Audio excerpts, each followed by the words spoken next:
Hello friends and coffee lovers. Today I wanted to just kind of give a little update on where Hazel's at and to talk about the expenses of opening a coffee truck, camper, whatever. So clearly I haven't started serving yet. We were kind of thinking about speeding up the process and beginning to serve this summer, but with everything happening, COVID-19, it's just not doable. The state of Michigan isn't doing inspections currently. I can't file my paperwork and I'm temporarily out of a job, so everything's been paused, and I'm gonna use this time that I have at home to really focus, really do everything I possibly can, but little bump in the plan. I'm still gonna try to release content and answer some of the questions that I can for now. So yeah, like I said, today I'm just gonna talk about all the expenses, maybe things you should look at, consider, save for before jumping into opening a camper or truck. Yeah, let's jump right into it.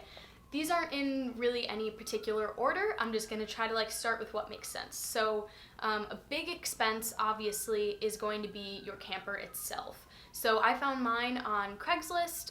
If you've been watching my videos, you know that I've had two campers and I found both of them on Craigslist. So you could definitely look there.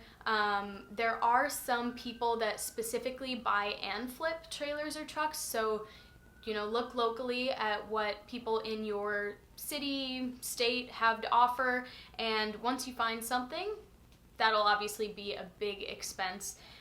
From there, you need to think about whether you're going to renovate it or you're going to have somebody renovate it for you.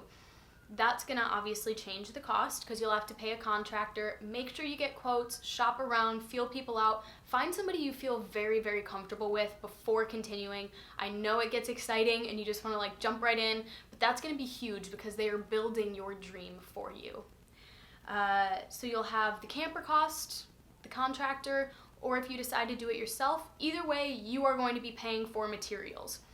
So a lot of what we did, we're big into DIYing, flipping, so we tried to be really budget friendly. We went to the Reuse It Center to get a lot of the things that we used, the cabinets, the flooring, most of what was in there. We used scrap metal, or our contractor did, to build most of the stuff. So that saved us a little bit. The countertops we used are laminate, and we got those from IKEA, so that was a pretty good option. Obviously, the higher end you want something, the more money you're gonna spend there, and the more cabinets you want, the more it's gonna increase your cost. So really make sure you know the size of your camper, measure everything out, and then you can figure out how you want the layout to look. You can get a good idea of how much your materials are gonna cost from there. If you want any type of shelving, decor, stuff like that, that can always come in later. You will definitely need a fridge. That's going to cost you some money because it will need to be temperature controlled and commercial grade in most states. You will need to pay or to have a big cutout for the window. That is going to be a good chunk of money. If you decide to either build a window, you'll need the materials for that, or if you want to insert a window, window inserts can be pretty expensive. You'll need all your lighting, your plumbing, your water tanks. So you need a water tank and a gray water tank. You'll need all of the plumbing, the hose that takes the gray water out, and you'll need sinks. In most states, you need a 3-compartment sink for dishwashing and a hand washing sink. And in most states, you'll also need a splash guard going in between those. So again, up to you. If you want a really, really nice sink, you're gonna be spending a little more money, or you can get kind of scrappy with it and build your own. We're getting into just blah, blah, blah, gibberish. All the little things. Again, I might be missing some things. I've kind of already bought some stuff, so I just tried to write down as much as I could remember. If you have a pen and paper, you can get it out. If you'd be interested in a document of some type of checklist of everything you'll need, let me know in the comments. I could totally whip something up. I have plenty of free time right now. So here we go. As far as coffee stuff goes, if you've been in the coffee scene, you probably know what you need. As far as the camper I'm building goes, I'm planning on starting with a grinder, an espresso machine. Those are my two main items. I'm gonna get a pitcher rinser. I have a knock box. Obviously you need spoons, you need your barista towels, you're gonna need pitchers. I don't know if I said that. But I'm planning, this could change now that I've got a little extra time, but I'm planning to start by just doing espresso-based drinks. So Americano, no drip from now on, because I can save a little money by not having to get another grinder for drip and a whole drip machine. So Americanos to start until I can save a little more money. And as far as, because I'm only getting one grinder for espresso, I'm gonna pre-grind some decaf every day, like right before an event, and keep it in like a 16-ounce cup. Most people get regular, so I don't think I'll be flying through decaf too much, but I can have it there for people that maybe can't have regular coffee. That's a good chunk of the equipment that you're gonna need. Moving on from equipment, you'll obviously need everything for your cleaning. So you'll need your sanitizer, that's gonna obviously have to be food grade, all of your cleaner. You'll need your hand washing soap, dishwashing soap, stuff to actually clean the area with, a Sani bucket. If you're planning on using a dump bucket, that leads to the espresso machine instead of the espresso machine leading to a gray water tank, you'll have to get one of those. Maybe you want some Sani wipes, a dirty towel bin, you'll need a trash can, maybe a recycling bin, just the little things that you don't think of right off the bat. A cooler for your ice, or you could do a built-in of some type. You're gonna need everything that you need to like clean your machine and equipment, so a backflush insert and all the different chemicals that go along with machine maintenance. You definitely want to stay on top of keeping that machine as great as it was when you bought it. I promise it will help you in the long run. You're gonna need your POS system, so whether that's a chip reader and Square, you might want an iPad, any setup that you're gonna be using to handle money and accept payments is an investment. If you decide to use Square and you're planning on traveling to events that maybe you can't connect to Wi-Fi, you're obviously gonna wanna pay for a cellular plan for that, which is maybe something you didn't consider. Odds and ends, things that kind of add up a little bit. If you want Sharpie, you'll want some tape on you, some Scotch tape. You might want to get business cards so that you have them when people are asking how they can find you, where they can go to hire you. If you're interested in any merch, you might want to look into getting that. I'm trying to go in an order that makes sense. You'll want a floor mat that's, if you're going to be standing working long hours, or your employees will, you're going to want something that's shock absorbent, that gives you a little cushion, so your feet are nice and safe. You'll want a first aid kit, definitely. You're probably going to have to pay for that camper truck, whatever you decide, to be painted, not only on the inside, but the outside. So you'll have to think about how much that's going to cost you. If you want any signage, how you're going to go about that.